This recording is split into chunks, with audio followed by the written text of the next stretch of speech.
Good afternoon, everybody. Good afternoon. We have got a great seminar today, especially if you're feeling overly exuberant and optimistic. We'll be able to deal with that directly with some good hard science. So today, Paul Edwards is going to talk to us, and many of you know Paul. He directs the program in Science, Technology, and Society. And like, a lot of people who work in this space, it means he's really broad. He describes himself as a historian, and he has done really important historical work, but he's also really dug into the natural sciences and engineering around many of these issues. Paul is a professor emeritus of information and history at the University of Michigan. And his work really engages the history of science, technology, especially computers, information infrastructure, and climate change science. I would call out a couple of his books, The Closed World, Computers and the Politics of Discourse in Cold War America, which really argues that we can make sense of computers and tools only when we simultaneously grasp their roles as metaphors and political icons. He also published A Vast Machine, a history of how scientists learn to understand the atmosphere, measure it, trace it, and model it for the future. Also, this is not all historical work. In 2018 to 2021, he served as one of the 234 lead authors on the 6th Assessment Report of the Intergovernmental Panel on Climate Change. Together, Paul and I teach Preventing Human Extinction, a popular course in the college curriculum, and we co-direct the Stanford Existential Risks Initiative. Over to you, Paul. Thanks a lot, Steve. And it's great to see all of you today. I know we try to keep this to half an hour, so I will dive right in. Let's talk about 2023 first. Quite a bit to say. You've seen a lot of this already, so I won't dwell on it, but it was the hottest year on record by a lot. These are the 30 warmest summers in the Northern Hemisphere, the boreal areas of the Northern Hemisphere. And all of them since 2015, all of these have happened since 2015. This one, that summer, was especially high, really unusual jump in heat. Also, July 2023, the hottest month. So hottest year, hottest summer, hottest month. The forest fires in Canada burned about 6% of the total forested area. And you can see on this graph as well how different that year, 2023, was from all the preceding years back to 1980 and certainly before. It's much, much more damaging than previous forest fire seasons. Meanwhile, in Greece, around the same time, at the end of the summer, the largest wildfire ever recorded in the European Union. And soon after, also in Greece, massive rainfall and severe flooding in Greece, Turkey, and Bulgaria. So these are markers of a planetary system that is undergoing very rapid change. Now, let me just talk about two indicators. I mean, for a climate scientist, the single most important place in the world is the ocean because it holds most of the heat. Water is more than 800 times denser than air. There's a lot of it, so it holds much more heat than the atmosphere itself. We only care about the atmosphere most of the time because that's where we live, but for the planet as a whole and for the climate system, this is the most important piece. And last year was truly, truly anomalous. So starting around March of last year, you can see that that ocean heat globally averaged far exceeded any previous year, and it is still going 14 months later, outside the bounds of anything that's happened since 1982 when these records begin. If we look at Antarctic sea ice, we see a similar kind of anomaly. This bar in the middle is the average over a year. And here, last year, sea ice in the Antarctic winter did not form as it usually does. This is our summer, the winter down there is much lower by about a million square kilometers than any preceding year. Now it's back in the bounds of what had happened before, but this is another kind of 6 sigma deviation from any preceding year in the record. That matters because sea ice reflects heat, radiation back into space. When it's bright, it's white. When it is not present, what's revealed underneath it is dark ocean water, which can absorb heat and become a different kind of feedback, positive feedback. So why is this happening? Well, among other things, I mean, you know this principle, I think, but let me just go over it quickly. We have solar energy coming in at high wavelengths. It leaves the Earth at lower wavelengths. It's absorbed by the land surface and then re-radiated into the atmosphere. Greenhouse gases trap it and hold it near the surface.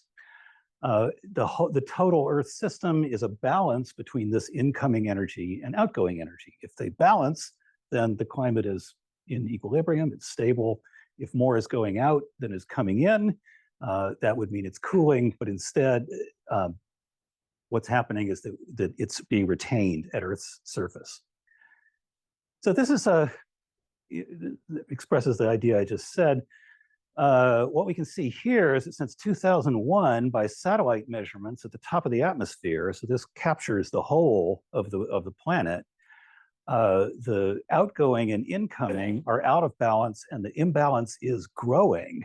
Is measured in watts per square meter, almost a two watts per square meter of imbalance in 2023, and again a very sharp peak. So in terms of what people talk about most of the time when we talk about global warming, carbon dioxide, it's the same situation. You have emissions of carbon dioxide that raise the concentration in the atmosphere, and then you have removals, mainly by the ocean, which absorbs about half of what we put out every year, and all other natural sources, trees in particular. But when these things are in balance, that would tend to stabilize the climate. If they're out of balance, it can be heating or cooling. Well, so far we have failed to reduce emissions. And in fact, even in 2023, when a lot of people thought they might peak, they are still rising slightly. And there are different estimates of this, but all of them are a net positive. See, coal, oil, natural gas, cement, major sources all up in 2023. So what's going to happen here? This is when we begin to get toward where I want to go. So we are, this thing actually shows up, does it?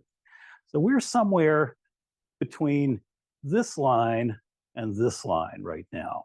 This line assumes that we keep carbon dioxide emissions more or less where they are and then slowly go down by 2100 to around 10 gigatons, which is still a lot. But each line is marked with where we would hit 2 degrees centigrade of warming. We hit 1.5 degrees C of warming this year. We exceeded it, but that may change in the coming years. And for a climatological perspective, it needs to be about a 20-year average. So we don't really we don't really say we've crossed that line yet, even though this year did cross it. Now, here's a thing that I find most people don't get, and I confirmed this with our class yesterday. So business as usual is emissions continue to increase. We might be, whoops, wrong direction here. If we look back at this emissions curve, you can see that it's flattened out recently, and that's great. And a lot of analysts expect it to begin to stabilize and then start to go down slowly over time. That's if we're lucky. So if we keep on increasing emissions, obviously temperature goes up. But here's the thing, even if we stabilize them, that doesn't mean that temperatures stabilize too. They continue to rise because we're continuing to add to the total of the carbon dioxide in the atmosphere if we're still putting out more than the natural system can absorb.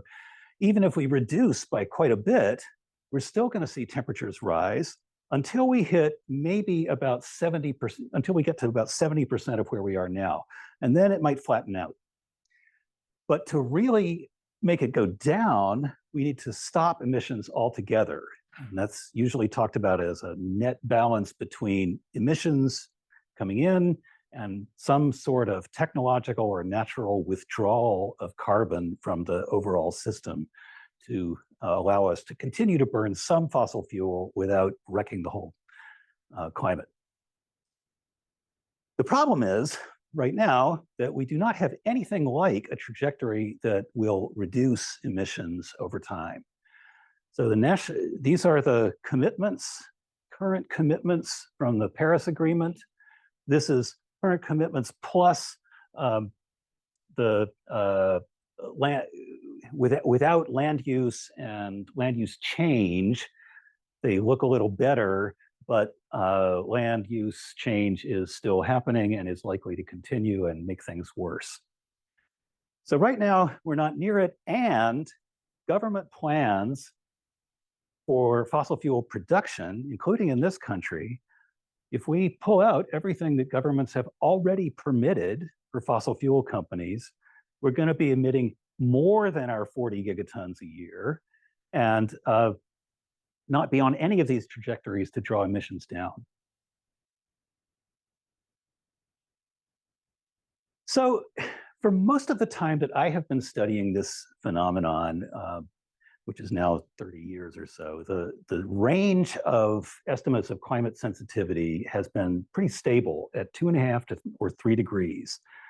So what this means is if carbon dioxide were to double and then a long time were to pass and the climate were to stabilize, how much would the temperature warm? And that figure has been typically around 3 degrees. IPCC 21, where I served, cut the range in half. You see down here, 2.5 to 4 instead of 1.5 to 4.5. So that's seems to be narrowing the uncertainty. But the IPCC also said 5 degrees centigrade is the high end of the likely range, and we cannot rule out temperatures higher than that. There's recently been another study that kind of confirms this 2.5 to 4 as the central estimate of sensitivity. But Jim Hansen, one of the major climate scientists of the late 20th century and early 21st, retired now, still active, he and a team of scholars put out a really interesting and elaborate paper, a 25+ page paper on this question, and took into account a lot of new paleoclimate data. And their conclusion was that basically all this is wrong. And actually, especially if we start to include long-term ice sheet feedbacks as the ice sheets shrink and melt into the sea, if we include those things, the sensitivity is more like 4.8 plus or minus 1.2. On a millennial scale, allowing for complete melting of the ice sheets, they're saying 10 degrees and the complete deglaciation of Antarctica. Now, a lot of people disagree with that. On the other hand, I had this conversation with Gavin Schmidt, who is Jim Hansen's successor at NASA Goddard Institute for Space Studies. Gavin, this was back in December at the AGU meetings. Gavin said, no, we're still well within the range that models project. And then 2 months later, I see an article by him in Nature where he says, well, but actually, it does seem like something really different is going on now. So the interesting thing about this is we won't be able to tell these pathways apart for another 50 years because the trajectories look pretty similar for a while, and then the Hansen path begins to reach higher levels of warming. So the thing that really struck me about the 2021 report was we had a lot of conversations about the idea of tipping points. And everybody kept shying away from trying to assess that literature because it's pretty weak. It's hard to model things that we've never seen before in historical time. And we have more and more knowledge of past events from prehistorical time. But of course, the further back you go in time, the less good that knowledge is because uncertainties in the data increase. But here's what people have been doing a furious amount of work on this, and we're starting to see really rigorous studies of lots of tipping points, and the news is really not very good. So the 5 pink circles there, A, B, C, D, and E, are the things that they think are close to happening in this century or already underway. So it's coral reefs, the Greenland ice sheet, the Western Antarctic ice sheet, permafrost, and the subpolar gyre. So let's get into that a little bit. Pass this for a minute. Let's talk about the Atlantic circulation. So this is a very interesting figure because you see that everywhere it's mostly gotten warmer, except up there in the North Atlantic near Greenland, where it's gotten colder over all this period. That's the piece called the subpolar gyre that is, south of Greenland. There's a lot of cold meltwater pouring in there, and that's part of it. But it also has to do with this much larger system, the Atlantic Meridional Overturning Circulation, I'll just call it AMOC, which goes below the equator down into the Antarctic region and moves heat and cold back and forth. So yeah, we'll might come back to that slide, maybe not. So this is what a model shows for if carbon dioxide were to double. That's unlikely now, at least from human causes. But if carbon dioxide were to double and that circulation were to break down, and we have excellent evidence that that has happened many times in the past, even just before the Holocene era, near the end of the last ice age. And you can sort of see the same mechanism in action because those giant ice sheets were melting, pouring lots of cold water into the North Atlantic and disturbing that flow.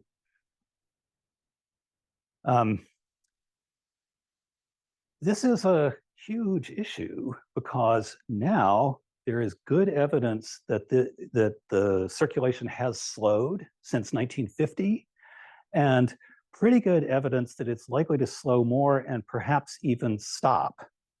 What would happen if it did stop? Well, you've got this huge pool of cold water up here off northern Europe, and the winds in that region blow across Europe. So suddenly northern Europe would get a lot colder, and the estimate is at least 3 to 5 degrees centigrade colder. So even bigger than the global warming, you'd have a cooling in that region alone. And it would really change the climate of the entire northern hemisphere.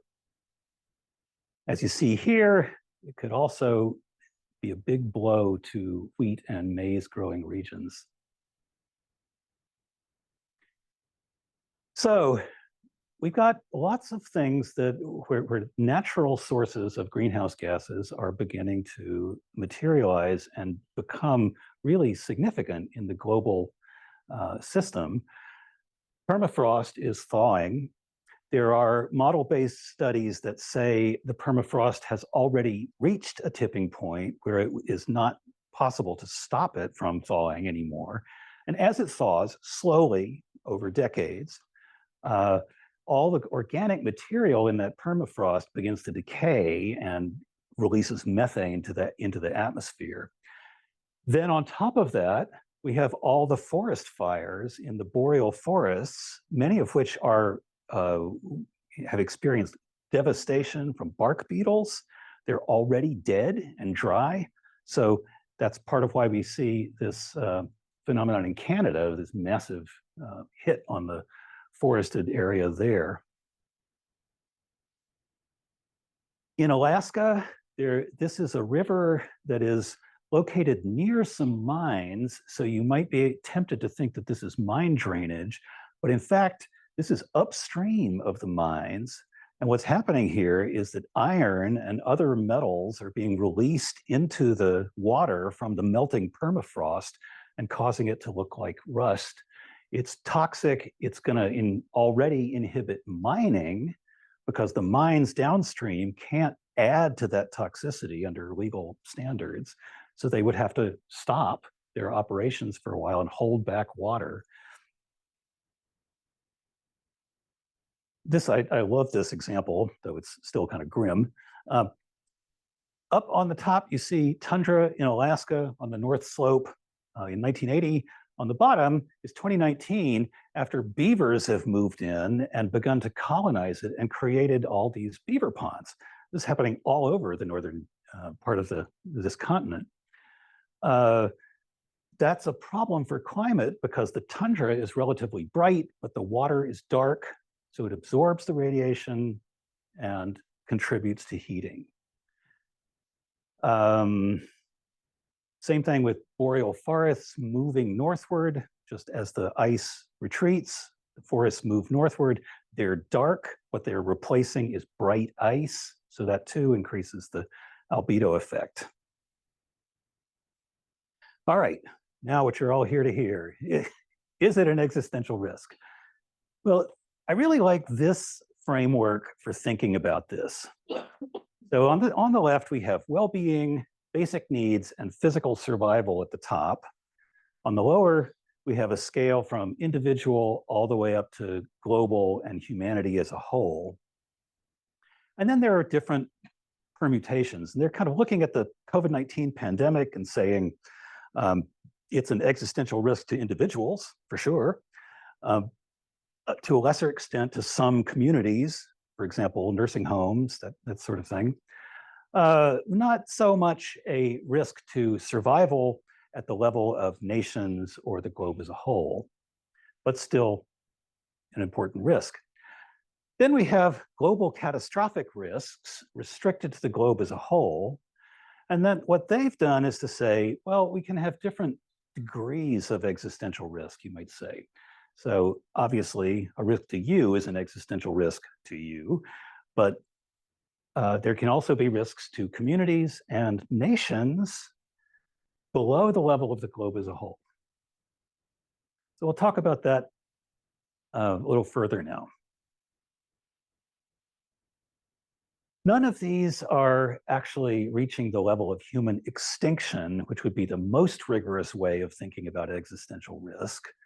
I'm going to argue that this way of thinking about it helps us in a number of different ways.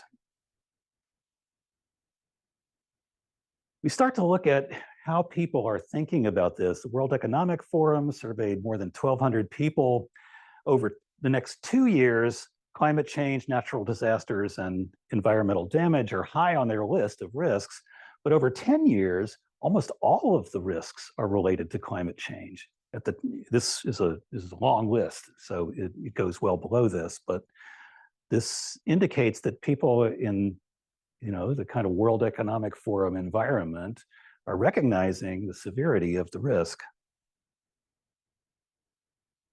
Then we have this question of cascading risks. So lots of scientists are focused on one thing. Stefan Rahmstorf, the guy I showed the slides from about AMOC, he spent his whole career working on AMOC. It's fantastic, amazing, complicated. But what if more than one of these tipping points is crossed?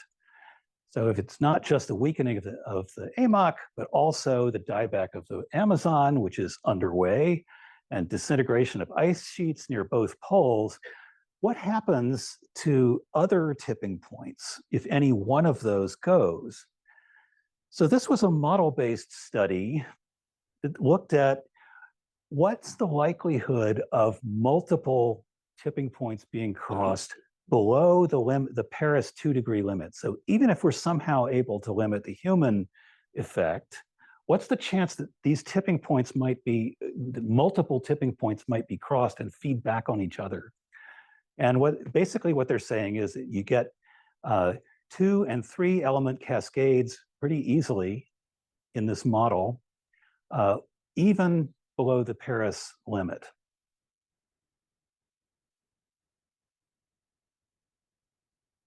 So IPCC looked at the risk of species losses other than people. And if we were to reach, if climate sensitivity is high and we hit 3 or 4 degrees, we start to see total 100% species loss of all the species they studied in the region, in the most tropical regions of the world. So this is animals, but also fish and seagrasses and other, and corals. So if we think about existential risk on this gradient from individual to global, there are lots and lots of examples of ways that this can have existential effects. Here we've got a couple of examples of how the Earth system impacts the physical climate and then affects human societies. All of these things are now seen to be pretty likely under the high emissions scenarios, that we get multi-year crop failures in different places at the same time. Of course, for the island states, especially the ones like the Maldives and Tuvalu that are very low-lying, their entire existence is threatened. Those nations will disappear under the water eventually. And there's a whole set of kind of excruciating legal and moral questions about that. What happens to those nations? Do they get to survive as a nation? How? Where? Do they get to continue their way of life somewhere else, even if it's not their original climate? Who would provide the land, especially as the land surface shrinks under the influence of sea level rise? Coral reef die-off, we're now in a 5th major bleaching event in the last, well, 15 years, I think. This is going to kill most of those reefs, and it seems pretty likely that we're going to lose them altogether by mid-century. Those are the base of food chains for important fisheries. About 25% of the species we eat have a base in a coral reef or a stage in a coral reef food chain. And then, of course, there's human health. In places that are very humid, we may see what Kim Stanley Robinson talked about in the Ministry for the Future, a wet bulb event, something over 35 degrees centigrade at very high humidity. You can't sweat, your body can't cool itself because the sweat won't evaporate. So you slowly cook and then you die if you are unable to get a cooler temperature somehow. And then disease vectors such as mosquitoes, they are moving out of their, in many cases, tropical habitats, moving northward and southward into new regions where people are not already attuned to those threats. And we've already seen some of that in the United States. So I'm going to close out here by saying, I don't think human extinction is likely under any of these scenarios. But I do think that this entire range at the top is real and pressing now to the point that people in this room may experience all of this in their lifetimes. So just to wrap up, not likely to reach extinction, but existential risks to individuals, to societies, to groups, nations, ecosystems, other species. Those are all very real and likely. If climate sensitivity is really high, we may get truly threatening levels of climate change in the future, in the next century or two. Tipping points that are likely now are the ones I talked about here. This makes planning for adaptation to all this really urgent. And mostly what people do, including me, we're behind the curve. We focus on mitigation measures. We've got to keep doing that, but we're too late to stop a lot of this stuff. So we have to figure out what to do about how we survive it. Thank you.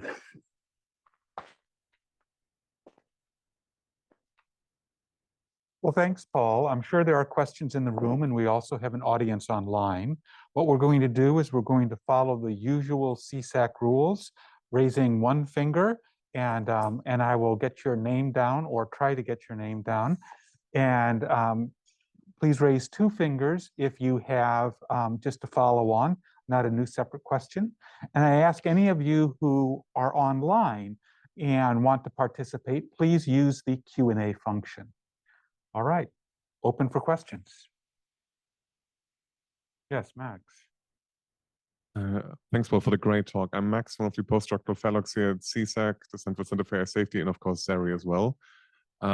What do you think are the most promising ways to mitigate these issues, or largest problems that we would need to, or levers like that we can pull quickly to, I don't know, mitigate it the fastest or try to avoid the worst scenarios? Thank you. People ask me that a lot. I think the answer is very complicated because there are so many things and they're dependent on place and income as well as on what's really effective. I mean, one of the major things, of course, is getting off fossil fuels. That's difficult, very challenging, happening in the developed world, and we're beginning to see some really dramatic reductions in Europe and the United States, a few other places.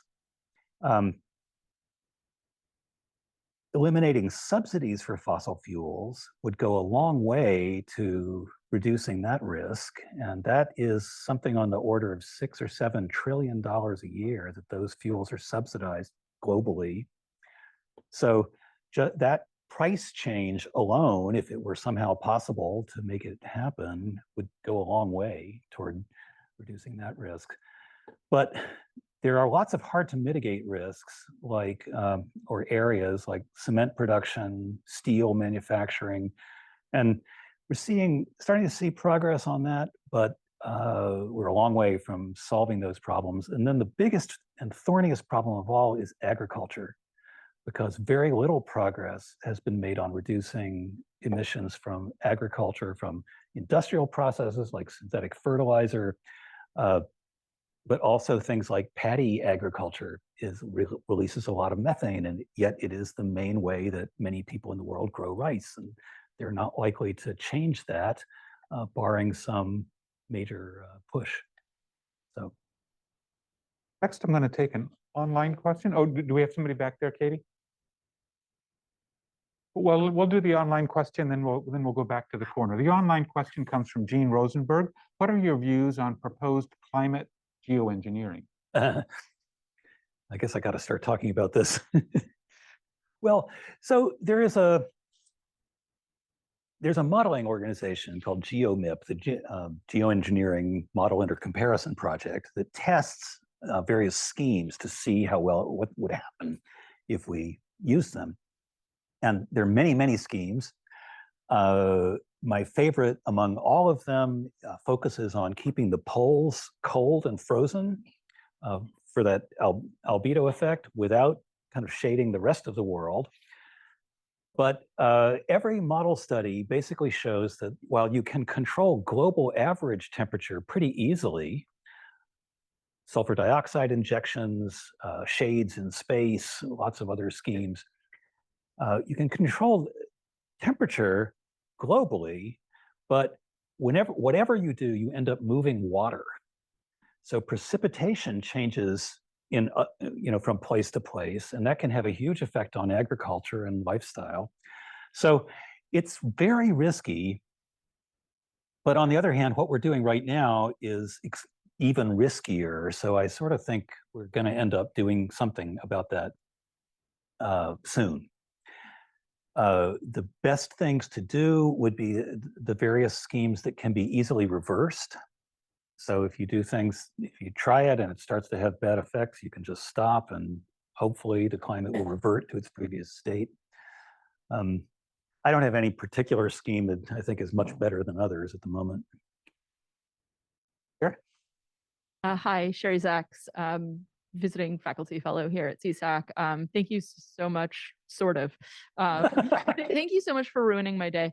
So I'm really interested in how existential risk is conceptualized and whether there are debates on how to conceptualize and measure it, and whether those sort of debates are parsed by people in social sciences versus natural sciences, because I can imagine, I was really intrigued and horrified at the idea of like, okay, well, this territory is going to be gone. What do you do with the nation that lays claim to that territory? And so one way of conceptualizing, existential risk and extinction is all of humanity gone? And the other is I'm like, okay, well, there's existential cultural risk and existential linguistic risk and existential national risk. And I was wondering what kind of debates there are among that and maybe where you come down. Yeah, well, I more or less tried to sketch that by referring to my colleague's article there, but because yes, there's a lot of literature about this idea, and a lot of it does focus on human extinction, which is, an easy thing to look at because it's so, the bar is so clear. There are various groups around the world that study these issues. Some have gone pretty far into a sort of bizarre transhumanism space where they're really mainly about escaping from Earth as it goes down to other planets and then out into the galaxy. But in terms of concepts, Toby Ord wrote a book called The Precipice that we have been influenced by. He tried to quantify this and sort of put a list of things from a very unlikely asteroid impact to 10 degrees centigrade climate change to synthetic pandemic. He put the probability of extinction by synthetic pandemic at 1 in 30 in this century. He put the probability of 10 degrees centigrade climate change at 1 in 1,000 over several centuries. So that is extinction by 10 degrees centigrade climate change. So that's an easy bar, but I think it's more fruitful to think about it in this more nuanced way, where you think about what's existential for whom. There are lots of groups that have been threatened. There's many episodes of genocide, even to the point of complete destruction of nations. So what it feels like to be under an existential threat is already well understood because we have many, many examples. Human extinction strikes me as unlikely under almost any human-caused scenario, including nuclear war, which would be truly awful, but some people would probably live through it. Yeah, so I'm happy to point you to more literature on that because there's quite a bit. Scott.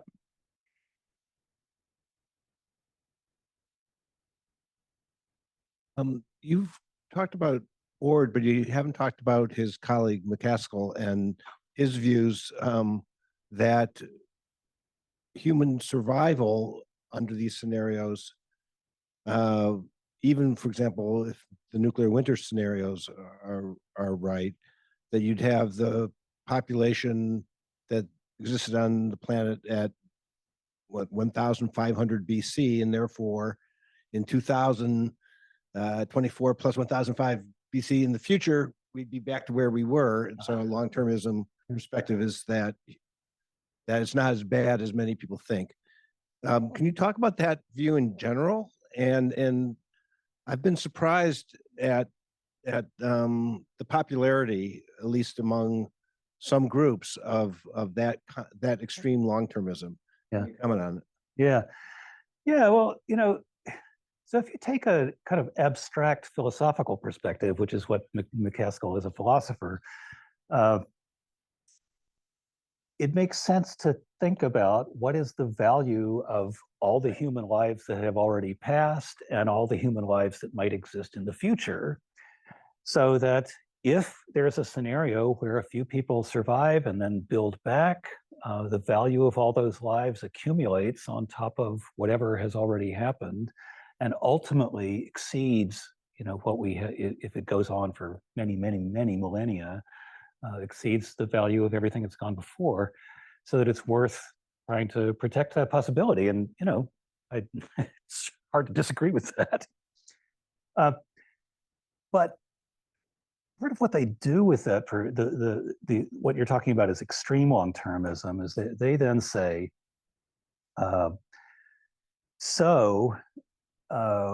we have to think about, for example, who will get to survive under some scenarios. So it's kind of the Dr. Strangelove situation where you say, we're gonna keep some people in an underground cave and they'll be safe from everything until it's time to go back to the surface and repopulate the planet. And they will actually talk and write about, which kinds of people get to do that. And that leads them very quickly into a kind of, blanking on the word right now, the breeding concept. What's the word for this? Eugenics. Eugenics, yeah. Leads them quickly into eugenics and racist philosophy, and some of them have been hit very hard by discovering their roots or connections to those areas of thought. Rose. I'm grappling with how to ask this question, but I wonder if you could comment as to how our institutions are adapting. And the example I'll lay before you is the fact that already homeowners are finding it very difficult to get insurance and flood. Oh, I'm sorry. Sorry.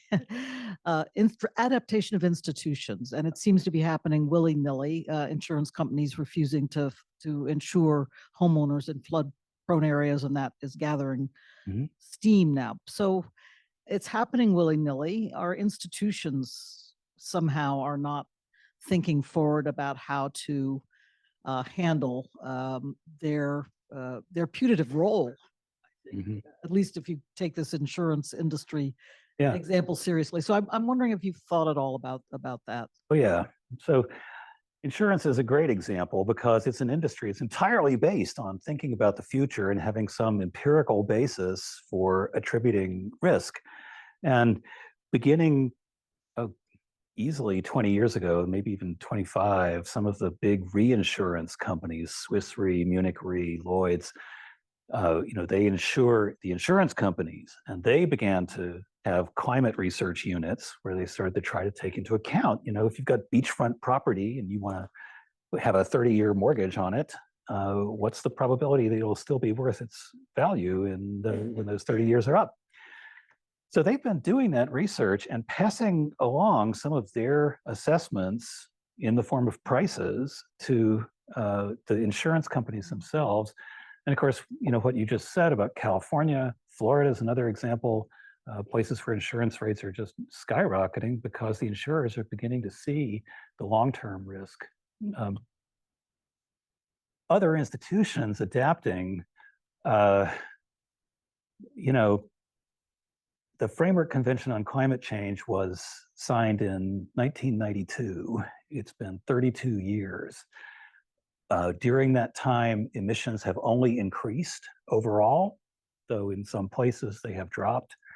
And the negotiations are painfully slow, and there is a great deal of opposition to any change for countries, especially for countries that are not wealthy and feel like it's the responsibility of the developed world to let them reach the same level of development using the same fossil fuels that we did. So institutional adaptation right now is terrible. I think it's really at a very poor state. And I think we see that reflected in the scholarship all around us. I mean, most of what most people do when they write about international issues or the kinds of things people study here looks at the next few years or an episode in the past and analyzes it as if things were going to keep being this way. And in our class yesterday, I was talking to them about the idea of presentism. That we have a baseline assumption, everyone does, me included, that tomorrow will be a lot like today, and next year will be a lot like this year. But we're now in a state where that's not true anymore, and we have to start somehow thinking past where we are today to someplace in what seemed like a long way away in the past.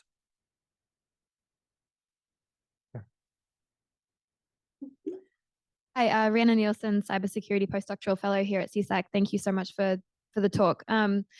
My question sort of piggybacks a little bit off Rose's, and I was wondering who or what exactly bears the principal duties to start planning for adaptation, and what kinds of adaptation, and how might we go about dividing those duties? Is Tuvalu responsible for almost initiating negotiations with other parties about what happens if they do go under? Yeah, I was just wondering if you could say a little more Well, about that. I tell you, so I was at the Paris negotiations in 2015, and it was fascinating to actually be there because they had set this 2-degree goal, and that was the only thing on the agenda until the last couple of days of the negotiations, when the small island states, and I watched this speech, just put out this desperate plea to try to stop it at 1.5 degrees. So that 1.5 degree goal then became a whole piece of the international negotiations and of the IPCC studies. And that was in a lot of ways a mistake because we were already past that then. We knew that we could not make that goal. And many of the scenarios developed for 1.5 degrees centigrade were complete fantasies and were known to be fantasies at the time of the studies. So 2 degrees, that's still a really tall order today, even if all these tipping points were not threatening to kind of push us into a positive feedback situation where we don't get to control the future anymore. But I've gotten away from your question. Hook me back in. Responsible for planning. Yeah. Well, of course, there are different types. The most salient is probably coastal, because there are so many most of the world's big cities are on coastlines. There is a whole thread of what they call managed retreat, thinking about how to move an entire population back from the edge, maybe, and then the question of where and what do you build and how do you keep it resilient. So there's coastal adaptation. Then there's adaptation to things like heat waves, and this is going to be this problem is most severe in the tropics where those threats will be worst. There are 2 billion air conditioners in the world today, and we're going to need a lot more of them, especially in those regions, and that is going to cost a lot of energy. We can feed it with renewables because they're electric powered, but it's still, it's a demand that's going to be really important for places that are normally hot in the summer and about to get hotter. So it's very variable, who's responsible. The people under threat, of course, will be the ones who take the most responsibility, but I mean, the whole world is really ultimately responsible for the whole thing.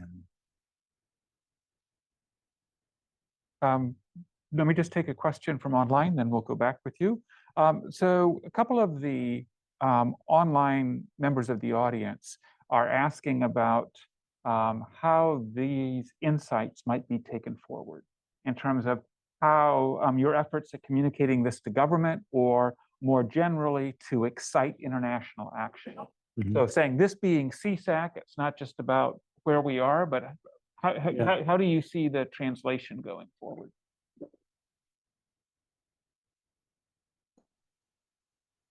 Well, it's not as if people didn't know global climate change was a terrible threat. So does adding existential threat to to climate change make it seem any more terrifying than it already was? I don't know, but I think so two things. One is we need a lot more science on the tipping points themselves. They're hard to study because models depend on knowing how things worked in the recent past, and we don't have models that can work on things that we've never seen before in historical time. So there's that aspect. There's the connecting the cascading risks to sort of assess how serious those are. And then, especially trying to communicate to governments and especially voting populations that this is going to affect them in their lifetime. This is the thing I can't get over it, that people are willing to imagine, sort of on the don't look up principle, that it just won't matter to them because who knows? So I don't have a great answer for that. Thanks. Jim Goldgeier, a visiting scholar here at CSAC. We haven't really talked much about the financial costs. So I was just curious about like who's doing great work on, maybe it's you, on like the costs of addressing these different things. I mean, even just things like, things like taking care of an entire nation whose country has disappeared. Seems like a pretty significant cost. The different things that you were talking about in terms of different kinds of methods for trying to address these problems. I mean, what are the, like, can you give us some sense of the scale? Well, let's start with about 20 years ago now, Sir Nicholas Stern released a report on the economics of climate change, very well done. Like everything that's happened since then, his study essentially said it will be far cheaper in the long run to address these threats now than it will be to wait and address them later when they're worse. And I can't give you numbers, but Mark Jacobson here studies renewable energy. He's very good on this, and his studies suggest that if we had a sort of somehow managed to replace all electricity generation in the world with renewables in the next 10 years, we would save $7 trillion over what we were going to spend. So, the reality is, I remember hearing this when I first started studying this in the 90s, that I'd meet economists who would say, well, discounted cost, it'll be cheaper to address it in the future than it is now. So let's wait, we'll have better technology, et cetera, et cetera. And that's still a standard line from a lot of economists. But there are things going on that are, so one of the key concepts in economics, of course, is substitutability. You run out of one resource, find another resource that can replace it. And we're doing that now with renewables instead of fossil fuels. But there are some things that don't work like that. And one of them is arable land. So as the tropics, get abandoned or become much less productive because of heat, one thought has been, oh, well, people will move north as the ice moves off the boreal forests, and we'll farm that land instead. But the thing is, that land was under ice sheets for millennia, many millennia, and it is not like rich prairie soil.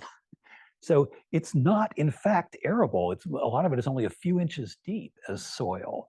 So it's not substitutable for what we already have. So that, there's a lot of economics that hasn't taken phenomena like that into account in assessing costs. And we are seeing better economics, but it's not an area of specialty for me, so I can't address it more than that.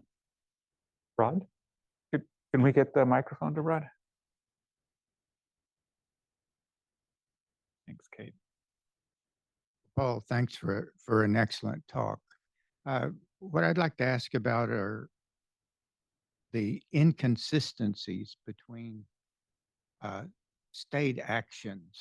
And by that, I mean, if we think about what's required for the energy transition ahead, then very quickly we come to the subject of critical metals. Yeah. If you look at US policies or China and how we deal with those issues, critical metals, it's viewed as a competition, right? Mhm. And yet, this is a problem, particularly in terms of emissions from the US and China. This is a problem that requires cooperation. So it seems to me we practice on a day-to-day basis on competition and seem to have a very vague idea of what cooperation might look like. So do you have any insights into how to change that discontinuity?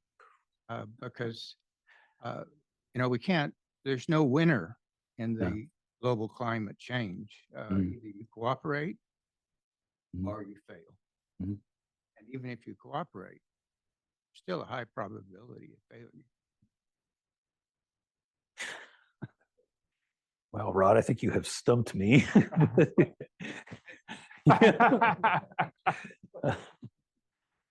Oh boy.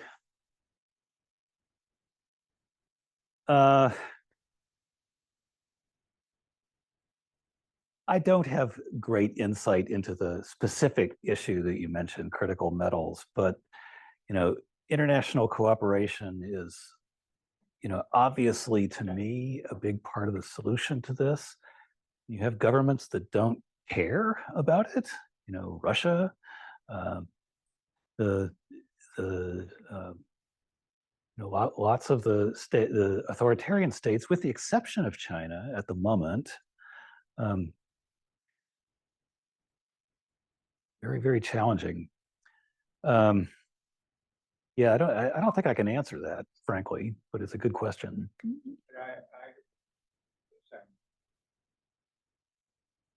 I'm not expecting an answer because I can't imagine the answer myself. But I guess part of asking the question is to point out in this room, we spend a lot of time listening to talks about competition and winning. Mhm. And I guess the big question is, Mhm. what is it that you win? Yeah. Yeah. So Rod is reminding us of the last two words of our acronym, and cooperation. Right. I think we better close so that we end on time. I want to first really thank Paul for a very provocative and very informative presentation.